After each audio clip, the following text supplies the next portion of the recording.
तो जोर से बोलिए प्रेज द लॉर्ड। हाथ उठाकर बोलिए praise the lord. Hallelujah hallelujah. यीशु तुझे धन्यवाद, यीशु तुझे धन्यवाद, यीशु तेरी जय हो, यीशु तेरी जय हो, यीशु तेरी महिमा हो, यीशु तेरी महिमा हो, यीशु तेरी आराधना हो, यीशु तेरी आराधना हो। Hallelujah hallelujah. जोर से बोलिए hallelujah. Praise the Lord, praise the Lord. आप लोगों से मैं सिंपल साधारण सवाल पूछना चाहता हूं। जितने भी लोग मुझे सुन रहे हैं, जितने भी लोग मुझे सुन रहे हैं, आप में से कितने लोग अमर होना चाहते हैं? सवाल समझ में आया? आप में से कितने लोग चाहते हैं कि आप अमर हो जाएं? कोई नहीं चाहता, सब लोग खत्म होना चाहते हैं। कितने लोग चाहते हैं अमर होना? कुछ लोग तो चाहते हैं। Praise the Lord, praise the Lord. हम यहाँ पर प्रभु की वाणी को सुनने के लिए आए हैं। अगर हम अमर होना चाहते हैं, अगर हम अमर होना चाहते हैं, तो एकमात्र उपाय है उदार बने। अगर हम अमर होना चाहते हैं तो एकमात्र उपाय है उदार बने। If you want to become immortal, become generous. तो आइए प्रभु की वाणी सुनने से पहले प्रभु के गीत को हम गाएंगे।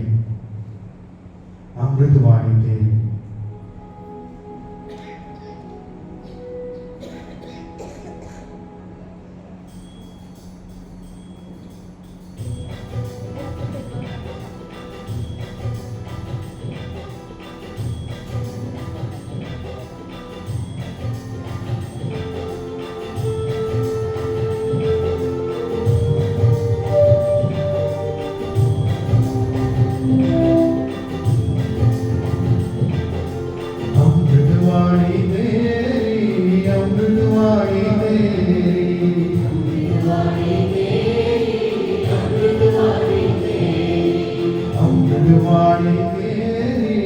अमृतवाणी तेरी। तालियों के साथ जय जय यीशु जय जय हो, जय जय यीशु जय जय हो,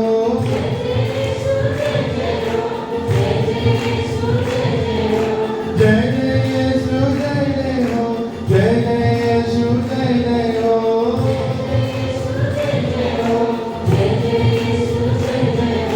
पावन वाणी तेरी, पावन वाणी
अमृतवाणी तेरी, मंगलवाणी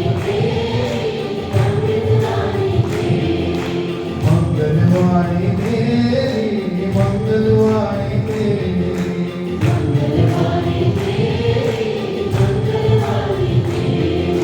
सच्ची वाणी तेरी, सच्ची वाणी तेरी,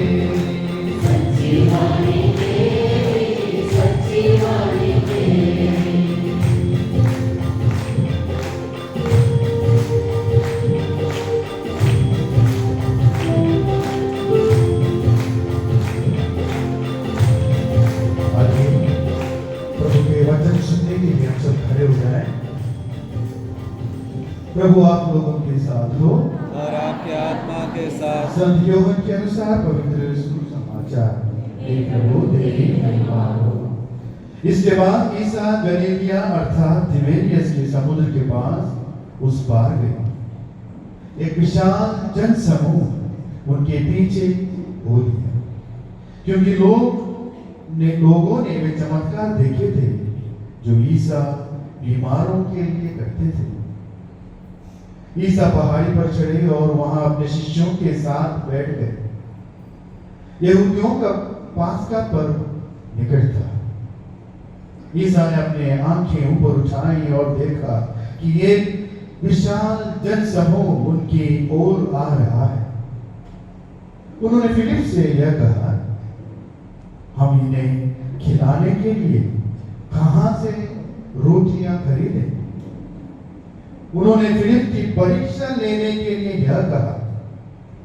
वे तो जानते ही थे कि वे क्या करेंगे। फिलिप ने उन्हें उत्तर दिया, 200 दीनार की रोटियां भी इतनी नहीं होंगी कि हर एक को थोड़ी थोड़ी मिल सके। उनके शिष्यों में से एक सिमोन पेट्रुस के भाई अंद्रयास ने कहा, यहाँ एक लड़का है और उसके पास जौ की 5 रोटियां और 2 मछलियां हैं, पर्याप्त इतने लोगों के लिए क्या है? ईसा ने कहा, लोगों को बैठा दो। उस जगह बहुत घास थी। लोग बैठ गए। पुरुष की संख्या लगभग 5000 थी।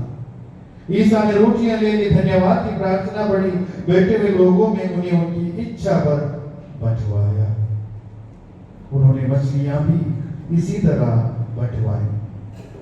जब लोग खाकर तृप्त हो गए तो ईसा ने अपने शिष्यों से कहा, बचे हुए टुकड़े बटोर लो, जिससे कुछ भी बर्बाद ना हो। बचे हुए टुकड़े बटोर लो, जिससे कुछ भी बर्बाद ना हो।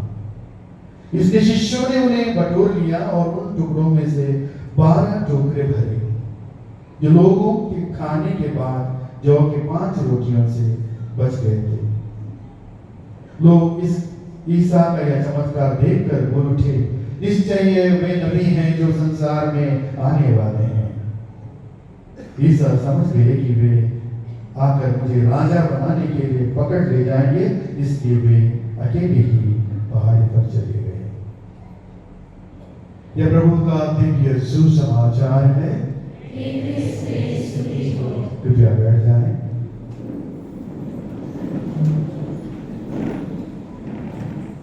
हम सब कृष्ण के भाई बहनों अमर बनना चाहते हैं, लेकिन अगर अमर होना है तो मुझे क्या करना चाहिए? और इसका जवाब प्रभु यीशु हमें स्वयं देते हैं।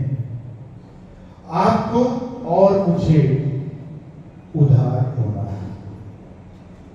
अगर हम अमर बनना चाहते हैं तो प्रभु हमसे कहते हैं, आपको और मुझे उधार होना है। दूसरा सवाल, हमें क्यों उदार होना है? हमें क्यों उदार होना है? स्वयं प्रभु यीशु कहते हैं, क्योंकि ईश्वर हमारे लिए उदार बने। प्रेज़ द लॉर्ड, हालेलुया, हाथ उठाकर बोलिए हालेलुया, प्रेज़ द लॉर्ड। तो क्यों हमें उदार होना है? क्योंकि स्वयं ईश्वर आपके लिए और मेरे लिए उदार बने। Praise the Lord. कि कोई व्यक्ति बीमार होता है तो अस्पताल के आईसीयू में उसे भर्ती किया जाता है। और हम देखते हैं जब भी व्यक्ति आईसीयू में भर्ती हो जाता है लगभग 5 से 10 हजार रुपए खर्चे हो जाते हैं। अगर आप बड़े सिटीज में जाएंगे, बड़े नगरों में जाएंगे, शहरों में जाएंगे तो इसका खर्चा और भी बढ़ सकता है। क्यों बढ़ता है? क्योंकि उस आईसीयू में 24 घंटे नर्सेस रहते हैं, 24 घंटे वहां पर डॉक्टर्स रहते हैं, 24 घंटे वहां पर मरीज को निगरानी में रखा जाता है, उसके ध्यान रखा जाता है। आईसीयू में आप देखते हैं बहुत सारे मशीन्स हैं, पूरा वार्ड जो है एयर कंडीशन एसी में, और जो मशीन लगाता उस बीमार व्यक्ति की जांच करती रहती है। बहुत सारी सहूलियत उस आईसीयू में दिया जाता है। बार बार नर्सेस आती रहती हैं, चेकअप करती रहती हैं, और इन सब के लिए एक फीस होता है, इसीलिए हमें लगता है वो ज्यादा है। साथ ही साथ उस बीमार व्यक्ति को सांस लेने के लिए ऑक्सीजन भी लगाया जाता है कि नहीं?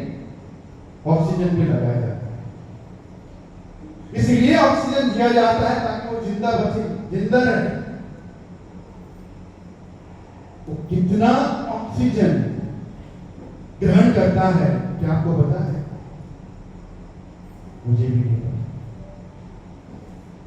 जब एक आईसीयू में व्यक्ति को रखा जाता है, उसको ऑक्सीजन दिया जाता है, तो कितना ऑक्सीजन वो ग्रहण करता है किसी को नहीं पता। लेकिन एक लेखक कहता है जब व्यक्ति जिंदा है तो दिन में वो 3 कुकिंग सिलेंडर जितनी ऑक्सीजन को ग्रहण करता है। Praise the Lord. कितना करता है? सिलेंडर तो देखा आपने बड़ा होगा। जिंदा व्यक्ति एक दिन में 3 कुकिंग सिलेंडर गैस जितनी ऑक्सीजन प्रतिदिन प्राणवायु को ग्रहण करता है। किसी ने पैसा दिया है? किसी ने पैसा दिया है?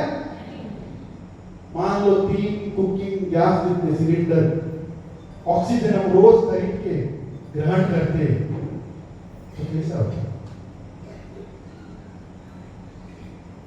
किसी ने भी ऑक्सीजन को खरीदा नहीं है, ना किसी ने पैसे दिए। आजकल गैस सिलेंडर भी 876 रुपया का है, लगभग मान लो 900 रुपये। 1 सिलेंडर का कितना हो गया? 2700। अब प्रतिदिन हम 2700 रुपया देकर अगर ऑक्सीजन को लेते तो आपकी और मेरी स्थिति क्या हो जाती? Praise the Lord, praise the Lord. लेकिन ईश्वर ने आपको और मुझे ऑक्सीजन फ्री में दिया है। हालेलुया, फ्री में दिया है, मुफ्त में दिया है। लगातार जितना चाहे, 3 नहीं 4 सिलेंडर जितने चाहे फ्री में दिया। हर एक व्यक्ति को कोई भेदभाव नहीं,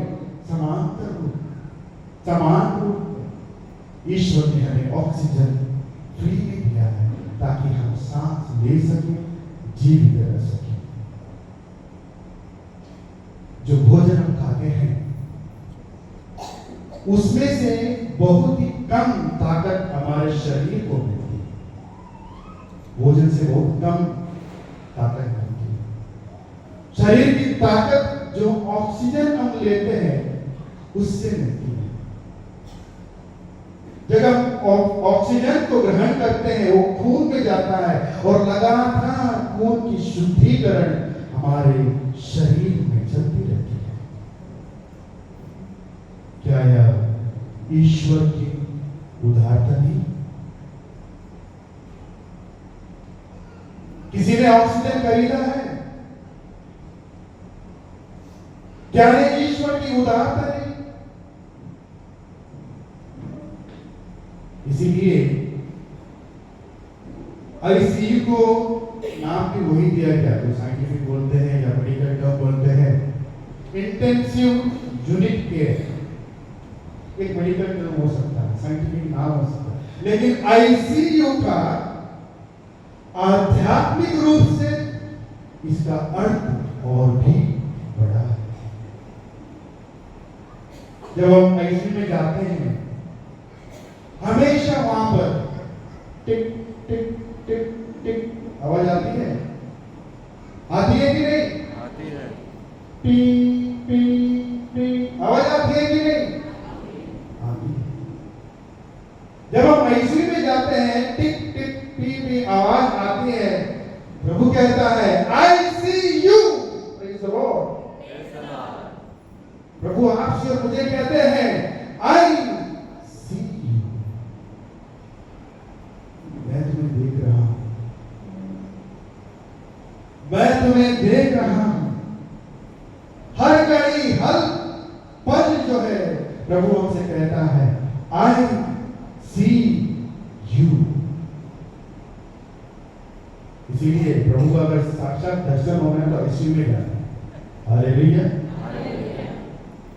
वही हम प्रभु सही रूप से हमें दिखाई देते हैं, आंसू भी आते हैं।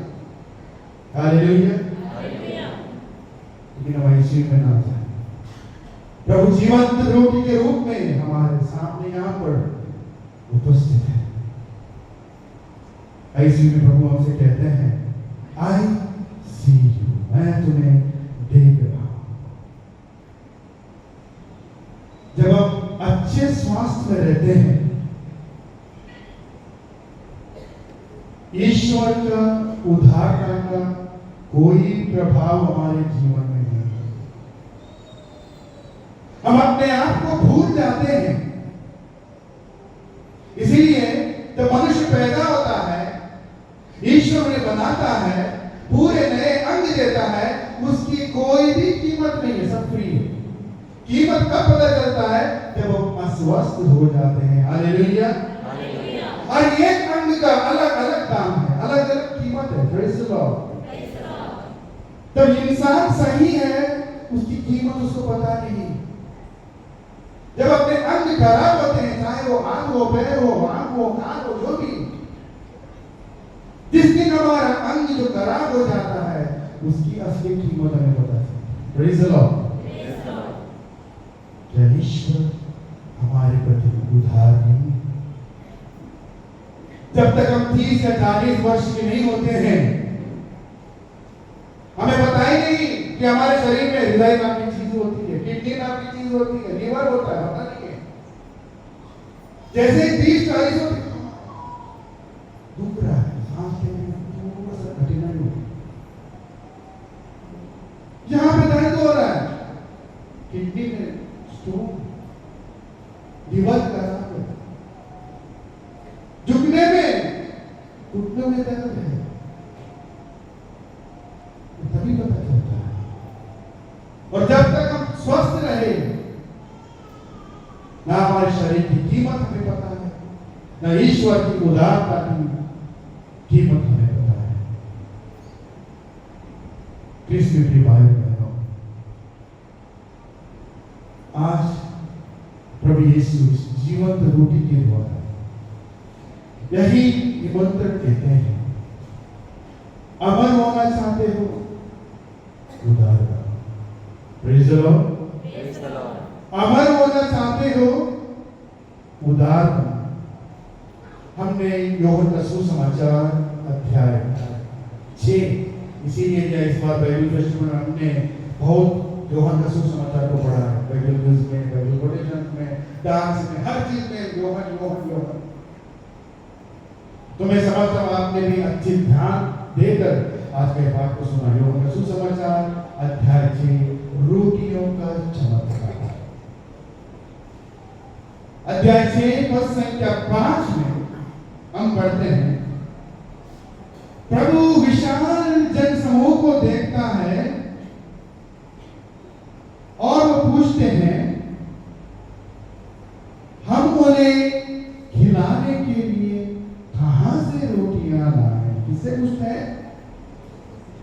किससे पूछते हैं?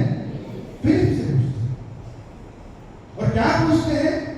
हम उन्हें रोटियां खिलाने के लिए रोटियां कहां से लाए, कैसे लाए, कहां से लाए? क्यों वो फिलिप से पूछते हैं? क्योंकि फिलिप गलीलिया उसी गांव का व्यक्ति था, निवासी था। वो जानता था कि गांव में कहां कौन से कोने में कितने बेकरी हैं, कहां से वो ब्रेड रोटी ला सकता है, वो जानता था। इसीलिए वो फिलिप से पूछते हैं हम कहां से लाए। लेकिन प्रभु की चिंता और फिलिप की चिंता में जमीन आसमान का फर्क है। प्रभु कहते हैं हम कहां से लाए, और फिलिप कहता है इतने लोगों के लिए 200 दिनार भी काफी नहीं, पैसों की चिंता है। ये दैविक चिंता और दूसरी मनुष्य की चिंता। तब सिमोन पेट्रुस का भाई अंद्रेस आके प्रभु से कहता है, प्रभु यहाँ एक लड़का है, उसके पास जौ के 5 रोटियां हैं और 2 मछलियां हैं। इसलिए भाई हो गया,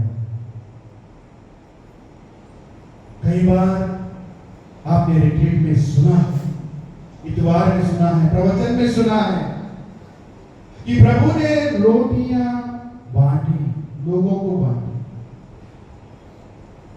लेकिन एक चीज ध्यान में रखिए, चमत्कार सिर्फ ईश्वर ही करता है और चमत्कार ईश्वर के द्वारा ही होता है। Praise the lord, hallelujah. केवल ईश्वर ही चमत्कार कर सकता है, बांट के नहीं। ये चमत्कार ईश्वर के द्वारा हो। अगर आपने यूहन्ना का सुसमाचार ध्यान से पढ़ा, उन्होंने रोटियां ली, प्रार्थना पढ़ी और लोगों को बंटवाई। अगर आप इस सुसमाचार में आप पढ़ते हैं तो वहां पर क्या हो गया? यीशु ने रोटियां ली, प्रार्थना पढ़ी, रोटियां तोड़ी और शिष्यों को दिया, शिष्यों ने लोगों को बांटा। हालेलुया। चमत्कार सिर्फ ईश्वर करता है, आप और मैं चमत्कार नहीं कर सकते। हम सिर्फ बांट सकते हैं। हम क्या कर सकते हैं? बांट सकते हैं। और वो मनुष्य की परीक्षा लेने के लिए पूछता है कहां से रोटियां करी गई। यूहन्ना सुसमाचार अध्याय 6 वचन 6। फिलिप की परीक्षा लेने के लिए प्रभु ने उनसे यह पूछा। वे तो जानते थे कि वे क्या करेंगे, वो स्वयं ईश्वर है। हालेलुया। प्रभु यीशु स्वयं ईश्वर है और वे जानते थे वो क्या करेंगे। आपकी और मेरी कभी परीक्षा कभी लेते हैं, परीक्षा लेते हैं, इसी के पूछते हैं इतने लोगों के लिए रोटियां कहां से लाए। और इसीलिए आज प्रभु यीशु इस जीवंत रोटी के द्वारा आपको और मुझे निमंत्रण दे रहे हैं, उदार बनो, कंजूसी में। हालेलुया। उदार बनो। एक लड़के के पास जौ के 5 रोटियां थी, 2 मछलियां थी। उन्हें उस लड़के ने सब कुछ प्रभु के हाथों में समर्पित किया। 2025 वर्ष पहले उस लड़के ने सब कुछ जो अपने पास था उसने प्रभु के हाथों में समर्पित किया, और वो लड़का आज भी जिंदा है। हालेलुया। वो मरा नहीं। बार बार उसका उल्लेख किया जाता है। मार्कुस का सुसमाचार अध्याय 12 पद संख्या 42 में छोटे से 2 सिक्के मंदिर के खजाने में वो विधवा डालती है, सब कुछ वो डालती है जो अपने पास था, और वो विधवा आज भी जिंदा है, मरी नहीं। Praise the Lord, praise the Lord. राजाओं का पहला ग्रंथ अध्याय 17 पद संख्या 12 में सिरेप्ता की विधवा के बारे में जानते हैं। ये मुट्ठी भर का थोड़ा सा आटा था और वो सोच रही थी आज मैं इसे रोटी बना के मैं और मेरा बेटा खाएंगे, उसके बाद मरेंगे। लेकिन उसने रोटी बनाकर नबी एलिया को खिलाया और वो विधवा आज भी जिंदा है, नहीं मरी। Hallelujah, hallelujah, hallelujah. मत्ती का सुसमाचार अध्याय 27 पद संख्या 33 से 37 हम पढ़ते हैं। प्रभु यीशु जब क्रूस ढो रहा था, कुरेन के सिमोन अपना कंधा प्रभु यीशु की सहायता में देता है और आज भी सिरेन के सिमोन, कुरेन के सिमोन जिंदा है, वो मरा है। Praise the Lord, praise the Lord. और ये आज लड़का वो उनका सुसमाचार में रोटी और मछली खाकर लोग तो भूल गए, लोग तो भूल गए, वो तृप्त हो गए, पेट भर के खा लिए। लेकिन वो लड़का अमर हुआ, वो लड़का अमर हुआ इसलिए कि वो उदार बना। प्रेज़ द लॉर्ड, वो उदार बना। यही आज आपको एक दूसरे से बोलना है, भाई उदार होना, अमर होना है तो उदार बनो, अमर होना है तो उदार बनो। कल इग्नेशियस लोयोला ने एक ही वाक्य को सेंट फ्रांसिस जेवियर से कहा, मनुष्य में इससे क्या लाभ यदि वह सारा संसार प्राप्त कर ले लेकिन अपना जीवन ही गंवा दे। फ्रांसिस जेवियर का जीवन बदल गया, जीवन बदल गया। उस दिन सेंट फ्रांसिस जेवियर समझ गया और मैं समझता हूं आज आप और मैं भी समझ गए हैं। अमर होना है तो उदार बने। और यही हम एक दूसरे से कहें भाई और बहनों, अगर आपको अमर होना है तो उदार बने। हम आगे बढ़ते हैं। तो प्रभु ने क्या किया, कैसे प्रभु हमारी उदारता को और बढ़ाता है।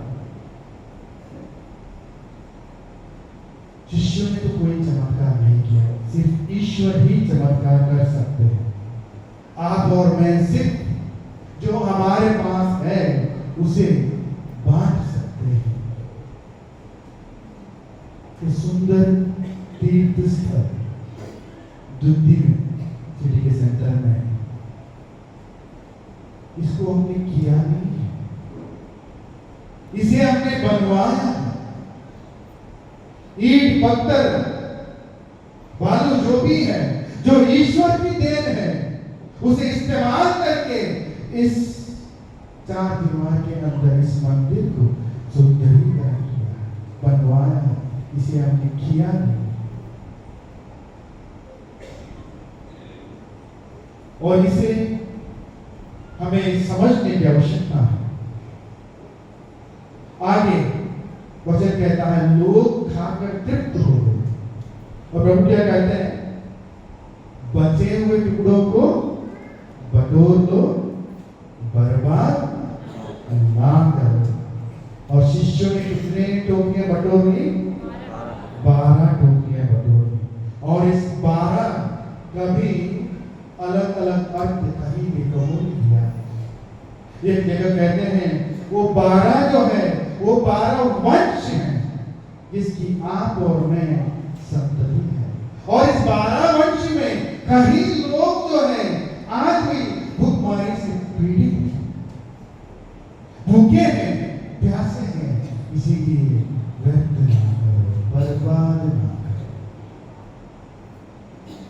हमारे घर में कितना खाना वेस्ट करते हैं, तो होटल में जाते हैं अच्छा नहीं लगता, कितना वेस्ट करते हैं। हम सभी उस 12 वंश की संतति हैं और उस 12 वंश की संतति में आज भी लोग भूखे प्यासे हैं, भूखे प्यासे। इसीलिए प्रभु कहते हैं कुछ भी बर्बाद ना करो, बटोर। एक टेलर कैसे लिखते हैं। अगर आपके पास एक पैंट है, एक शर्ट है, एक कुर्ता, एक साड़ी, एक सलवार कमीज है, अगर आपने उसे 3 महीना तक इस्तेमाल किया है तो उस चीज की आपको कोई जरूरत नहीं है। Praise the Lord. अगर आपके पास एक पैंट है या कोई शर्ट है या कोई साड़ी है या कोई कुर्ता है या कोई कमीज जो भी है, अगर आपने उसे 3 महीनों तक इस्तेमाल नहीं किया है तो उस पैंट शर्ट साड़ी या सलवार जो भी है उसकी आपकी जरूरत नहीं है। मतलब 90 दिन तक आपको कुछ बहुत मात्रा में बहुत दान दो। और दान देते समय फटे फटे कपड़े ना दो। जब भी हम दान देते हो हमें दिखना है, जो हम देते हैं वो दिखना है ताकि वो व्यक्ति कहीं पहन के वो भी आ सके। फटे हुए कपड़े ना, फटे हुए कपड़ों को जला ना, उसे दूसरों को ना, कुछ भी बर्बाद ना करो। और प्रभु उदारता के बारे में क्या कहते हैं? मैंने 2 वीडियो देखे थे, आजकल रील्स बहुत सारे आते हैं। तो एक वीडियो जो सऊदी अरेबिया का है, तो वहां का शेख जो है उदारता के बारे में कहता है, ईश्वर ने हमें एप्पल दिया है। क्या दिया है? एप्पल दिया, और उसमें 2-4 बीज भी डाले, उसमें 2-4। लेकिन आप उस पूरे एप्पल को खाओ, आप उस पूरे एप्पल को खाओ और 2-4 बीज को मिट्टी में डालो ताकि उससे और एप्पल हो सके और लोग भी उसे खा सके। Praise the Lord. ये है उदारता, ये है दान। एक और रील्स हमने देखी थी, वो पाकिस्तान में उसका वीडियो बनाया गया था। एक मालिक अपने घर का रेंट किराया पूछने के लिए जाता है और घर का दरवाजा खटखटाता है तो स्त्री घर से बाहर दरवाजा खोल के बाहर आती है, दुखी होकर कहती है, मालिक इस महीने में मेरे पास पैसे नहीं है, मुझे थोड़ा सा समय दीजिए, मैं आपका पूरा का पूरा किराया चुका दूंगी। मालिक कहता है, नहीं, आज महीने का 30वां तारीख है, मुझे आज ही चाहिए जो तय हुआ था, नहीं तो घर खाली था, मुझे आज किराया चाहिए। उसी समय पुरुष अंदर था, खास कर बाहर आता है, वो भी कहता है, मालिक तबीयत ठीक नहीं है, 10-15 दिन से मैं काम के लिए गया नहीं हूँ, थोड़ा सा समय दीजिए, मैं आपका किराया चुका दूंगा। Praise the Lord. वो और चिल्लाता है, मालिक और चिल्लाता है, उस पुरुष को भी चिल्लाता है। उस समय वहां से एक मौलाना गुजरता है और वो कहता है, भाई दया रहम कर। और ये मालिक उस मौलाना को भी चिल्लाता है, आप कौन होते हो बोलने के लिए, आपका घर बोलना है, मेरा किराया, मुझे आज ही के आज पूरा का पूरा किराया चाहिए। और तब मौलाना उसे कहता है, मेरे भाई, इंसान को गरीब होने में वक्त नहीं लगता। हालेलुया। आप ऊपर उठाकर बोलिए हालेलुया। मेरे पीछे बोलिए, इंसान को गरीब बनने में वक्त नहीं लगता। हालेलुया। जी हाँ, इंसान को गरीब होने में वक्त नहीं लगता। जो भी आपके पास है और मेरे पास है, उसे वापस लेने में समय नहीं लगता, उसे वापस लेने में समय नहीं। कई बार हमने देखा है, इलाज के लिए या अन्य कार्यों के लिए कितने लोगों ने अपने घर को गिरवी रखा है, अपना जमीन जायदाद बेच दिया है। क्या प्रभु ने आपके और मेरे साथ ऐसा किया है? किया है? रेडिएशन के लिए, कीमोथेरेपी के लिए, डायलिसिस के लिए, हो सकता है अपने बच्चे जो हैं ड्रग एडिक्ट हुए हो, उनको ठीक करने के लिए। कितने परिवार में कितना पैसा खर्च किया, लेकिन प्रभु ने आपसे और मेरे साथ ऐसा नहीं किया। Hallelujah, hallelujah. जब उस दुख को हम देखते हैं, प्रभु आज आपसे मुझे कहते हैं, उदार बनो, उदार बनो। एक छोटी सी घटना, एक छोटा बालक जो है आइसक्रीम खाने के लिए बाहर जाता है। शाम का समय था और दुकान के वेटर जो है उस दुकान को, आइसक्रीम पार्लर को बंद करने वाला था। उसी समय वो छोटा सा बालक उस आइसक्रीम पार्लर में जाता है। जैसे ही वो देखता है, वेटर उसे देखता है, उसको गुस्सा आता है। क्यों? पूरा दिन वो व्यक्ति, वो बंदा जो खड़ा था अपने दुकान में, अभी समय हुआ है उसको घर जाने के लिए, दुकान बंद करना है। उसी समय पे ये छोटा सा बालक आइसक्रीम पूछने आता है। वो पूछता है, अंकल अंकल उस आइसक्रीम का कितना है, इस आइसक्रीम का कितना है? हर एक का वो दाम पूछने लगता है। और जो वेटर जो है, जो आइसक्रीम पार्लर में खड़ा था, वो अंदर ही अंदर और गुस्सा करता है। आखिर में वेटर बच्चा जो है पूछता है, उस आइसक्रीम का कितना है? वेटर कहता है, इसका 50 रुपया है। और तब वो अपने जेब में हाथ डालता है और देखता है 20 के 2 नोट और 10 रुपया उसके जेब में है। और जैसे ही वेटर वो 50 रुपया का आइसक्रीम लेने जाता है, बच्चा फिर से पूछता है, ये आइसक्रीम कितने का है? वो कहता है, वो 40 का है। और तब बच्चा कहता है, मुझे वो 40 वाला दे दो। और बच्चा अपने पैसे वहां पर रखते आइसक्रीम खाकर चला जाता। वेटर देखता है, बच्चे ने 20 के 2 नोट रखे। आइसक्रीम का दाम कितना था? 40 रुपये। और वेटर के लिए 10 रुपए का टिप्स भी वो रखे। Hallelujah, hallelujah. ये देखकर उस वेटर के आंखों में आंसू आ जाते। ये है उदारता, ये है उदारता।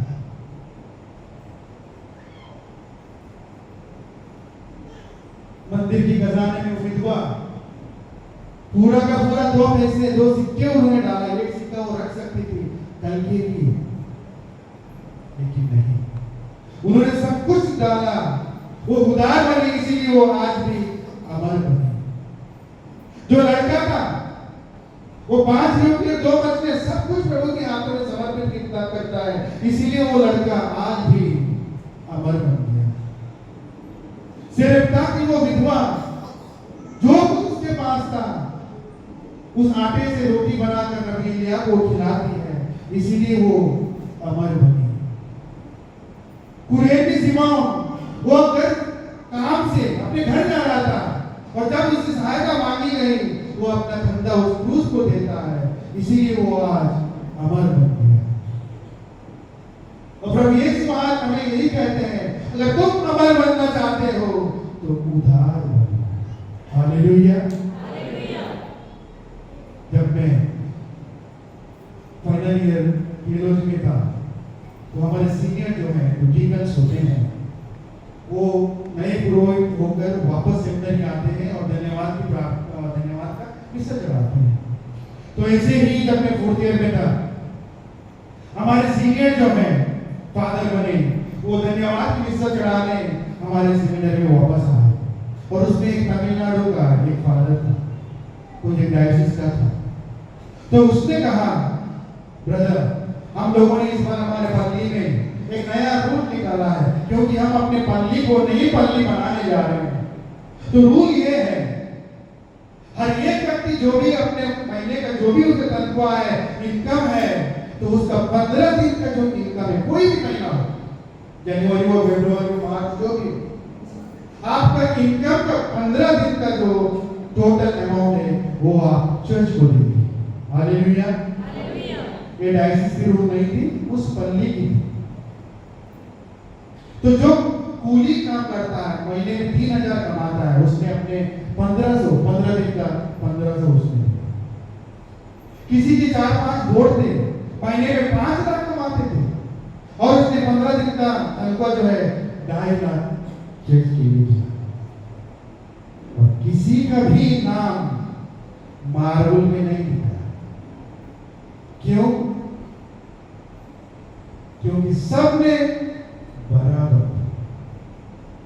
हालेलुया। चाहे वो 3000 का 1,500 या 5 लाख का 2.5 लाख, सबने 15 दिन का बराबर अपना हिस्सा दिल से उस चर्च को दिया। वो लोग उदार बने और किसी का नाम नहीं लिखा। संत पौलुस कहते हैं, ईश्वर ने जो कुछ दिया है उसका उचित अंश तुम दान दिया करो। हालेलुया। ईश्वर ने जो कुछ तुम्हें दिया है उसका उचित अंश तुम दान दिया करो। हमारे डायसिस में एक पल्ली है, वहां पे हर संडे व्यक्ति 16,000 रुपया संडे का चंदा लाता है। मतलब अपना दशमांश वो संडे की जो चढ़ाव का चंदा लाते हैं उसमें होगा। और हमें भी अपना दशमांश प्रभु को देने के लिए बुलाया। दशमांश, इसलिए संडे का जो चंदा जो है इकट्ठा होता है, उसका एक हिस्सा पल्ली पुरोहित डायसिस बेचता है। क्या आपको पता है? लेकिन वो माँ के बराबर है, क्योंकि हमारा चंदा 300 रुपया, 400 रुपया, 500 रुपया संडे के समय उसका हिस्सा भी पल्ली पुरोहित डायसिस बेचता है। क्यों? क्योंकि बहुत सारे लोग डायसिस में अपने इलाज के लिए, पढ़ाई के लिए, हॉस्टल फीस के लिए, जॉब के लिए या घर बनाने के लिए सहायता के लिए आते हैं। इसीलिए आज वचन कहता है हमारे बनना है उदार बनो। उदार कैसे बने? अपना दशमांश प्रभु को दे। पुराने विधान में आखिरी ग्रंथ कौन सा है? पुराने विधान में आखिरी ग्रंथ कौन सा है? नबी मलाकी का ग्रंथ है। Praise the Lord, praise the lord, hallelujah. कितने चैप्टर है मलाकी में? सिर्फ 3 चैप्टर। पुराने विधान का आखिरी ग्रंथ नबी मलाकी का है, उसके सिर्फ 3 ग्रंथ हैं। और वहां पर मलाकी का ग्रंथ अध्याय 3 पद संख्या 7 से 12 प्रभु हमसे क्या कहता है, ध्यान से सुनो। ईश्वर नबी मलाकी द्वारा क्या बोलते हैं, इस पर हम थोड़ा सा मनन करें। ईश्वर कहता है तुमने मुझे टगा है। हालेलुया। क्या कह रहे हैं प्रभु? तुमने मुझे टगा है, तुमने मुझे धोखा दिया है, तुमने मुझे ठगा है। मलाकी का ग्रंथ अध्याय 3 पद संख्या 7 में प्रभु वचन कहता है तुमने मुझे धोखा दिया है, तुमने मुझे ठगा है। और लोग पूछेंगे प्रभु किस प्रकार हमने आपको ठगा है, कब हमने धोखा दिया है? पूछते हैं ना। ईश्वर कहता है तुम दशमांश और भेंटों में मुझे ठग रहे हो। हालेलुया। मैं नहीं कहता, वचन मलाकी का ग्रंथ अध्याय 7 से 12, 3 अध्याय 3 पद संख्या 7 से 12 प्रभु का वचन कह रहा है तुम मुझे ठग रहे हो। और हम पूछते हैं प्रभु हमने कब आपको ठगा है, कब आपको धोखा दिया है? प्रभु कहता है तुम दशमांश और भेंटों में, चढ़ावे में मुझे ठग रहे हो। अच्छी लौकी होती है जो थोड़ी सी टेढ़ी है वो हम चर्च में देंगे, अच्छी वाली कटिंग का बेचेंगे, थोड़ी टेढ़ी वाली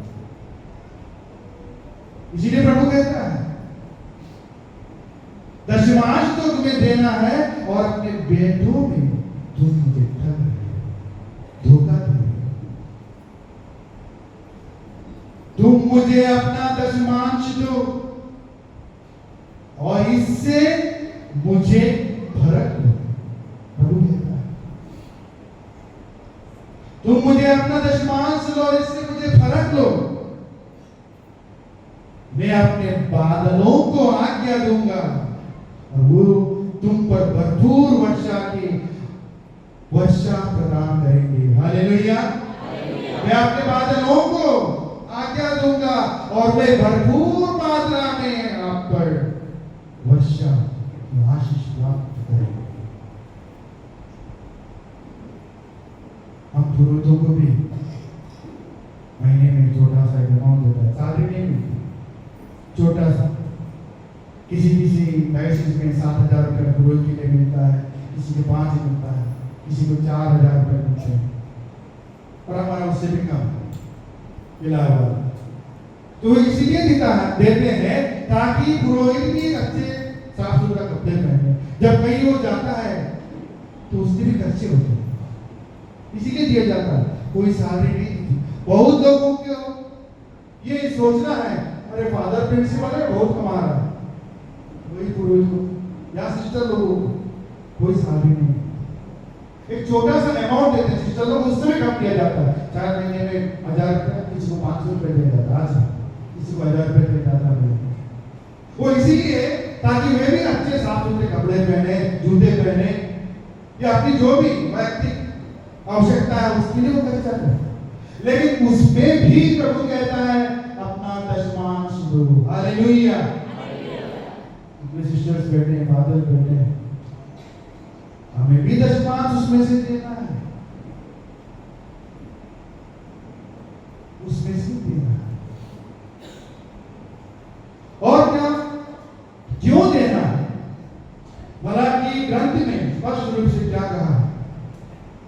तो इसलिए देना है, प्रभु कहते हैं ताकि मेरे घर में कोई कमी ना हो। हालेलुया।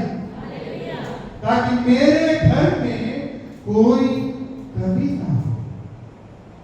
इसीलिए प्रभु मलाकी ग्रंथ के द्वारा आप सबसे निवेदन करते हैं अपना दशमांश इसलिए दो ताकि मेरे घर में कोई कमी ना हो। चाहे लोग पढ़ाई के लिए आते हैं, इलाज के लिए आते हैं, बीमार लोग इसलिए आते हैं, किसका घर गिर गया है, इसके घर बनाना है, मेरे घर में कोई कमी ना हो। इसीलिए तुम अपना दशमांश दो। ऐसा नहीं है कि हम दान नहीं करते। हर एक व्यक्ति जो भी यहाँ पर है दान करता है।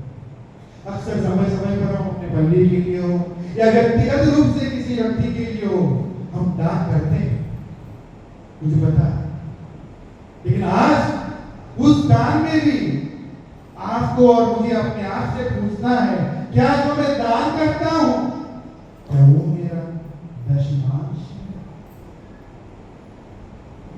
Praise the Lord. क्या वो मेरा दशमांश है? नहीं तो मलाकी के द्वारा फिर प्रभु हमसे वही कहेगा, तुम मुझे ठग रहे हो, धोखा दे रहे हो, अपने दशमांश में, अपने भेंट में तुम मुझे ठग रहे हो, धोखा दे रहे हो। इसीलिए हम उदार बने, और उदार बनने से क्या होता है? हम अमर बने। और जब दशमांश दोगे तब क्या होगा? प्रभु कहता है उसके आखिरी पंक्ति में, आखिरी वचन में प्रभु कहता है, सभी राष्ट्र तुम्हें धन्य कहेंगे क्योंकि तुम्हारा देश एक मनोहर देश होगा। जब तुम अपने जीवन में उदार बनोगे तो तुम्हारी पल्ली जो है धन्य होगी और सभी पल्लियां जो है मनोहर होगी। जब तुम दान दोगे तो तुम्हारा घर जो है वो धन्य होगा और तुम्हारा घर मनोहर होगा। जब तुम दान दोगे, उदार बनोगे, तुम्हारा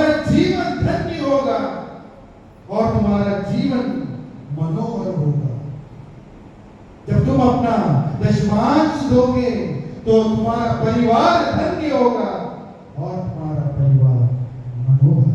praise the Lord, praise the Lord. इसलिए रोमियों के नाम संत पौलुस अध्याय 12 पद 13 में लिखते हैं, अपनी आवश्यकताओं के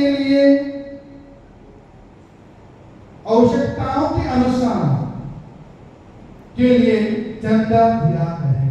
अपनी आवश्यकताओं के लिए चंदा दिया करें। और इसीलिए प्रभु कहते हैं ताकि मेरे घर में कोई कमी ना हो। प्रभु के घर में कोई कमी ना हो। हर एक व्यक्ति जो आता है उसे कुछ ना कुछ मदद मिले। आज हम देने में पीछे हट रहे हैं कि नहीं? आज हम देने में पीछे हट रहे हैं, इसीलिए प्रभु भी हमारे साथ ऐसा ही व्यवहार कर रहा है।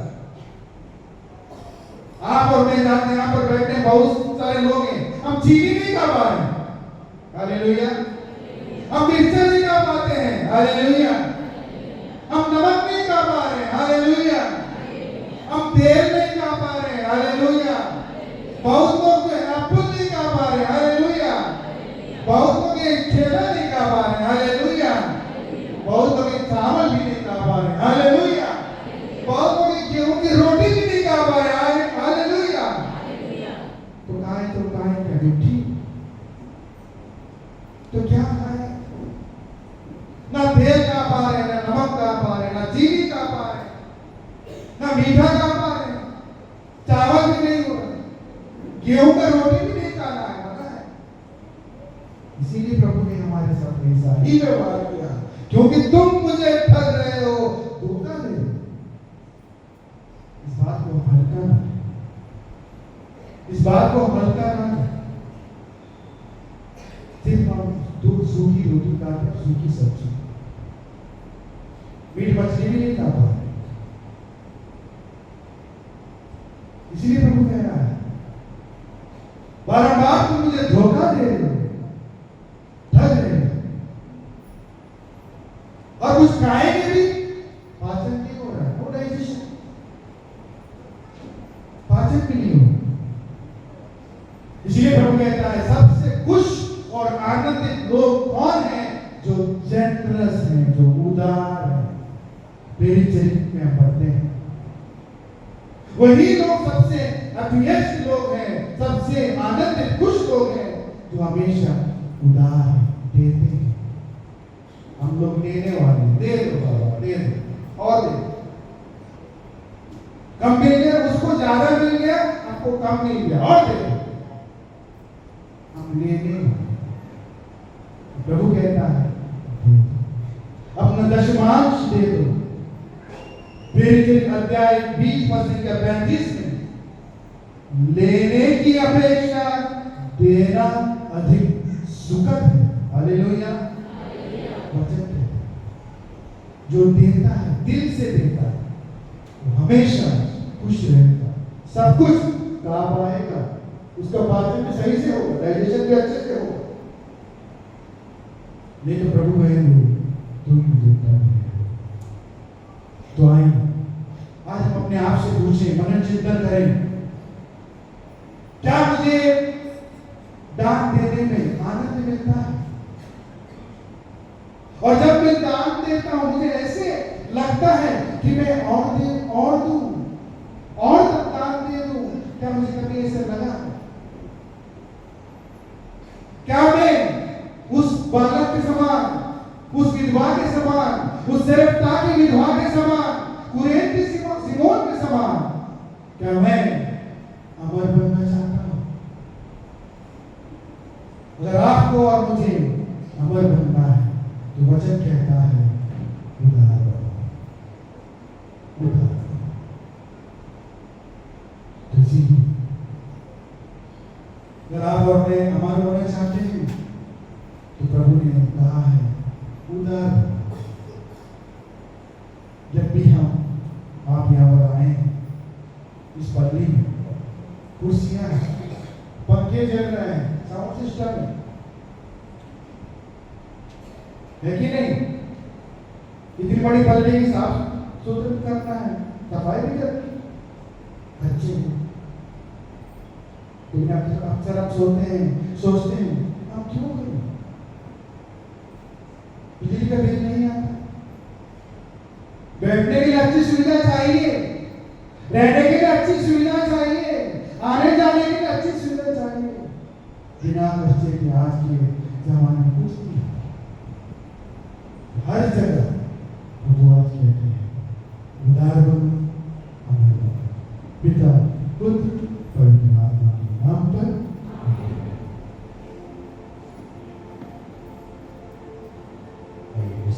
भाइयों बहनों खड़े हो जाए।